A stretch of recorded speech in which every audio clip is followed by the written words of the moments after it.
Imagine standing in the middle of a silent, sun-scorched wilderness. You are an 80-year-old shepherd with a criminal record and a speech impediment. Suddenly, the landscape changes.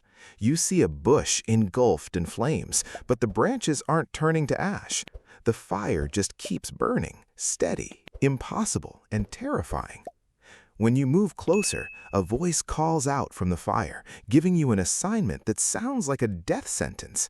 Go back to the empire you fled, confront the most powerful ruler on earth, and lead 2 million enslaved people into the unknown. In that moment, Moses asks what might be the most important question in history. He says, "If I go to the people of Israel and tell them, 'The God of your fathers has sent me,' and they ask me, 'What is his name?' what shall I say to them?" In the ancient world, a name was not just a label, it was a description. It told you what something was, what it could do, and how it would behave when you were in trouble. The Egyptians had names for every force of nature: Ra, Osiris, Isis. Each name defined a boundary. But the answer God gives Moses breaks every category human language has ever built. God said to Moses, "I am who I am." And he said, "Say this to the people of Israel, 'I am has sent me to you.'"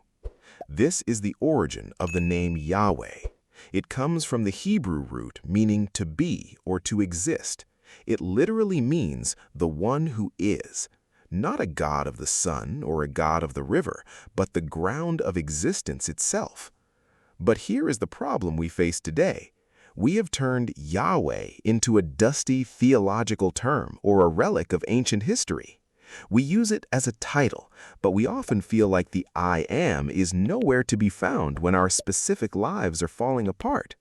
We wonder if he is real, if he is caring, or if he's just a distant force. We treat his name like a label on a bottle instead of the source of the water inside. The promise of the scriptures is that God never revealed his names in a vacuum. He did not hand out a list of attributes in a classroom and tell people to memorize them. Every single name God reveals is a response to a specific human emergency. Someone was alone, terrified, dying, or depleted, and God showed up and introduced himself with a name that was exactly what that person needed in that exact moment. Before we get to the personal names, we have to see the foundation. The Bible starts with Elohim. In the beginning, Elohim created the heavens and the earth. It is a word that carries a plural of majesty. It tells you that the God who was there before everything is the God who has authority over everything. But as the story moves forward, it gets personal. God appears to Abraham when he is 99 years old. His wife is 89, and they've been waiting for a promised son for 24 years. They have run out of biological options. The future is empty. In that exact emptiness, God says, "I am El Shaddai." We often translate this as God Almighty, but the root is deeper. It relates to the image of a source that nourishes from within itself. It means, "I am the God who is enough." He was telling Abraham, "Your circumstances are empty, but I am sufficient." Then we see a woman named Hagar. She is a slave. She has been treated harshly, and she is running for her life in the wilderness. She is invisible to the world. She has no social standing and no plan. But the Lord finds her by a spring and promises her a future. Hagar responds by giving God a name. "You are El Roi," which means the God who sees. In the ancient world, to be seen by a superior meant you mattered. You were taken into account. To a woman the world had discarded, God's name was the declaration that she was visible to him. But the name Yahweh, the I Am, is the root that all the other descriptions grow from. It means he is the one who was, the one who is, and the one who will be. And from that root, God builds a family of names to show us what the I Am does when we hit our breaking point. Consider the moment on Mount Moriah. Abraham is standing there with his son Isaac, and he has been asked to give him back to God. The knife is raised. The crisis has reached its peak. At the last possible second, an angel stops him, and Abraham sees a ram caught in the thicket. He offers the ram instead of his son, and calls the name of that place Yahweh Jireh. The Lord will provide. In Hebrew, Jireh comes from the same root as seeing. It means to see ahead. It means the provision was already in the thicket before Abraham even reached the mountain. It means God saw the need before the crisis arrived. A few chapters later, the Israelites find water at a place called Marah, but it is bitter and undrinkable. The people are grumbling, convinced they are going to die of thirst. God shows Moses a piece of wood. He throws it into the water, and the water becomes sweet. Immediately after this, God says, "I am Yahweh Rapha, the Lord who heals." He does not just give them a map to avoid the bitter pools. He meets them at the pool and restores what went wrong.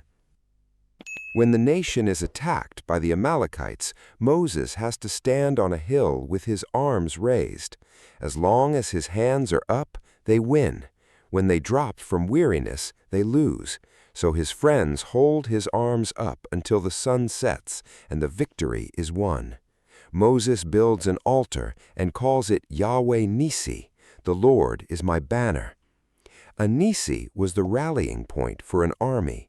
It is the center that holds when everything around you is chaos. It tells you that the battle isn't won by your personal strength, but by the one you belong to. Then there is Gideon. He is hiding in a winepress, threshing wheat in a hole in the ground because he is terrified of the Midianite oppressors.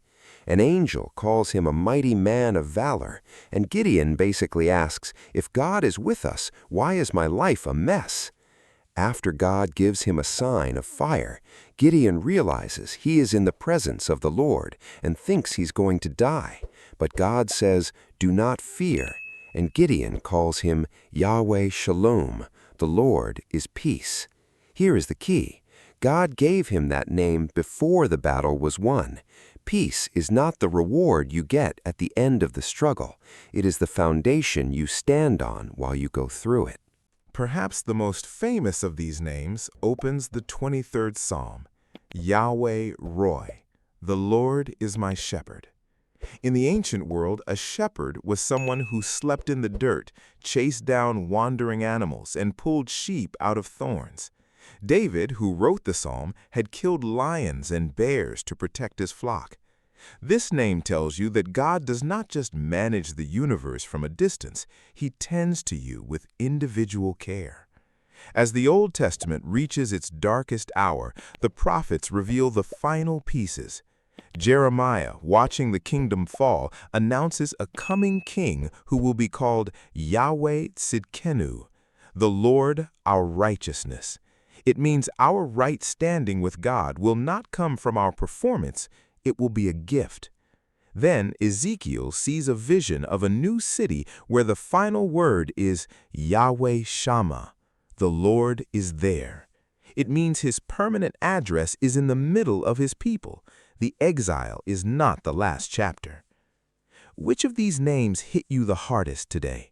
Was it the God who sees or the Lord who is at peace before the battle? Let me know in the comments. I read every single one. And if this video helped you see the character of God in a new way, share it with one person who needs to know that the I Am is standing right there in the middle of their crisis. Don't forget to subscribe for more deep dives into the Word. God bless you.